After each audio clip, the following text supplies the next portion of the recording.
ये लो, ये लो। वीर। हाँ?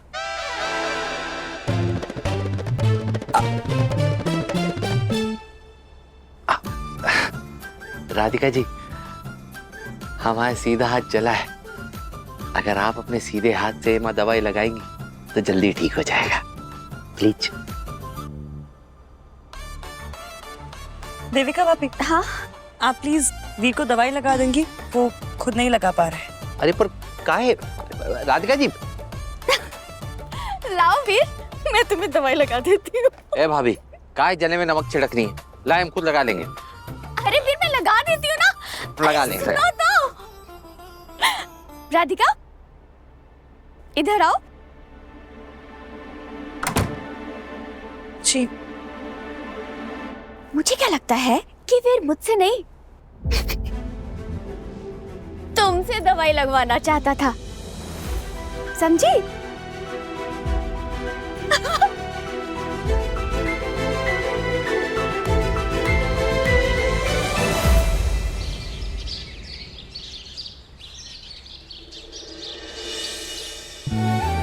अरे हाँ, राजू भैया।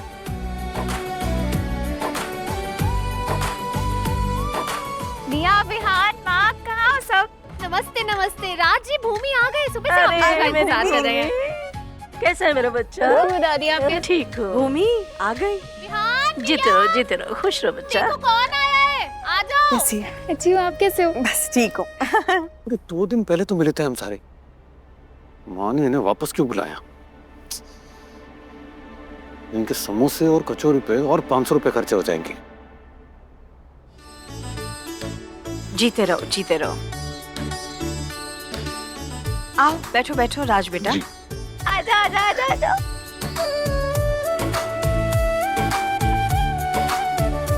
अरे भूमि बेटा, ये टोकरी में क्या लेके आई है? आम का मौसम तो कब का खत्म हो गया। दादी आम नहीं है इसमें। कौन है?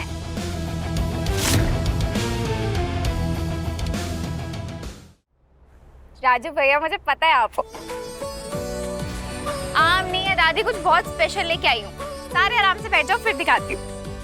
अरे क्या है बुआ? क्या अभी दिखाती क्या है हूँ। भूमिका मासी?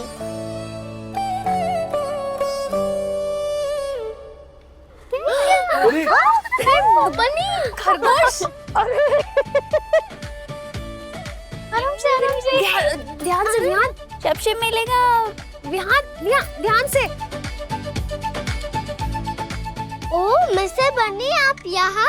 निया, बनी नाम नहीं है उसका, हमने उसका नाम रखा है बबूच का बुंदेला। बीबी राज लाए हैं मेरे लिए। बबूश का बुंदेला। अरे ये कैसा नाम है भाई? प्राणी तो इतना छोटा सा है और नाम इतना बड़ा। देखो तो सही। आजकल का चलन है वहाँ, इंसानों के नाम जानवरों जैसे और जानवरों के नाम इंसानों जैसे। पापा।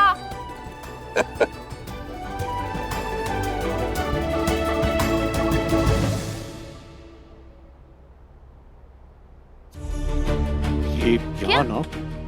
क्या यहाँ मैं इंसानों के बजट कंट्रोल कर रहा हूँ और ये क्या है यहाँ? तो तुमने ज्यादा लाड में आके इस पे पैसे मत लुटाना, समझी? वो तो पता चल रहा है कि डॉग फूड आ रहा है, कैट फूड आ रहा है और ये रैबिट फूड भी आ रहा है। और अब ये दोनों आए ना राजभूमि का, इनके चाय पानी पे भी खर्चा होगा ना, फिर कुछ भी उठा के लाते हैं। हे भगवान विवेक जी, शुक्र है हवा खरीदनी नहीं पड़ती, वरना आप तो सबका सांस लेना ही बंद करवा देते। चुप हो जाइए।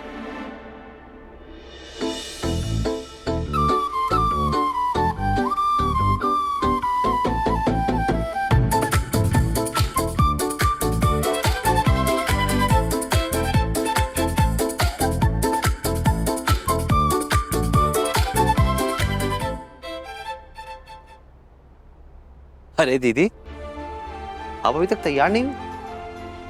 अरे हम आपको बताए थे ना कि आपके ससुराल यानी कि राधिका जी के मायके में हमारी जो रस्में बची हैं वो पूरी होंगी। चलिए आप तैयार होइए, हम भी तैयार होंगे। चलिए। हाँ तो तुम्हारी रस्में, तुम जाओ।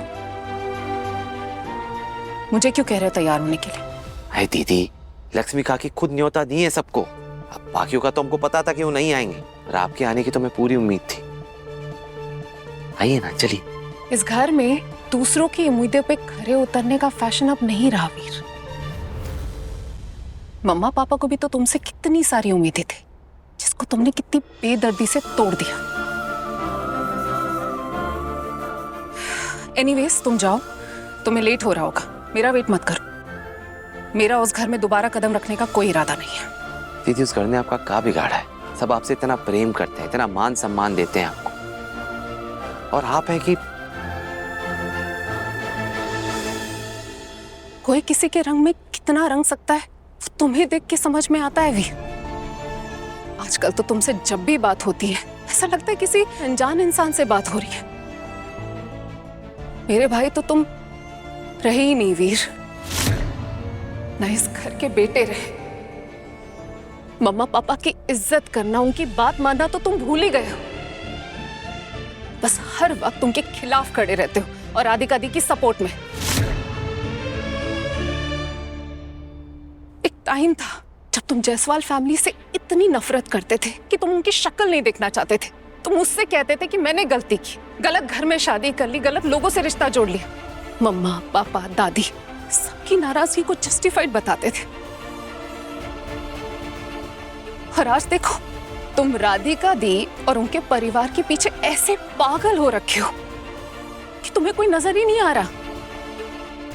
ना तुम कोई बात समझना चाहते हो, ना सही गलत सुनना चाहते हो। अपने मम्मा पापा को भुलाकर तुम उन्हें पूछने लगे हो वीर, जिनकी वजह से हमारे परिवार की इतनी बेइज्जती हुई। अरे मम्मा को इतनी तकलीफ पहुंची, तुम्हें कुछ पसंद नहीं आ रहा वीर। दीदी, पहली बात, हमने किसी को तकलीफ नहीं दी और ना कभी दे सकते। पर जो भी जे लोग भुगत रहे ना, उनकी करनी का फल है, उनके कर्मों का नतीजा। अमीर गरीब, ऊंच नीच, जे भापते भापते जे लोग भूल गए कि सही का है गलत का है। मम्मी पापा दादी, इन सब का अपना अपना मतलब था हमारे माई के रिश्ते से। पापा को गठबंधन का लालच था, दादी को दहेज का, और मम्मी को ऐसी बहू चाहिए थी जो बिना कुछ कहे उनकी बस बातें सुनते रहे। अपनी पसंद की बहू चुनते चुनते जे लोग भूल गए कि उनकी बहू हमारी पत्नी होगी। अरे जिसके साथ हम अपना पूरा जीवन बिताएंगे। हमारी पसंद नापसंद को तो किसी ने तवज्जो भी नहीं दी, किसी ने पूछा भी नहीं। तो हमका बेवकूफ है? मतलब हमारी शादी, हमारी जिंदगी, सब कुछ हमें निभाना, तो अधिकार तो हमारा होना चाहिए ना अपने जीवन साथी को चुनने का। जरूरी नहीं है वीर कि हर गलती करके ही सबक सीखी जाए। कभी कभी किसी दूसरे की गलती से भी सबक सीख लेना चाहिए। अरे मेरा हाल तो तुम देख ही रहे हो ना। अगर मैंने अपने घर वालों की मर्जी से, उनकी पसंद से, अपने स्टैंडर्ड की किसी फैमिली में शादी की होती ना, तो आज मेरी लाइफ भी सॉर्टेड होती। दीदी, हम दोनों अलग अलग इंसान हैं। हमारे विचार अलग, जरूरतें अलग, पसंद अलग। तो अपनी शादी के नजरिए से हमारी शादी को मत आंकिए। आपका अनुभव अलग हो सकता है और हमारा अलग, पर हाँ एक बात है जो हम दोनों को समझना बहुत ही जरूरी है कि अपनी गलतियों को दूसरों पे ना मढ़े। कभी कभी अपनी नजरों को दूसरों से हटाकर खुद अपनी तरफ मोड़कर अपनी सोच, अपने कर्मों को एक बार भाप ले, जाने की का सही की का गलत।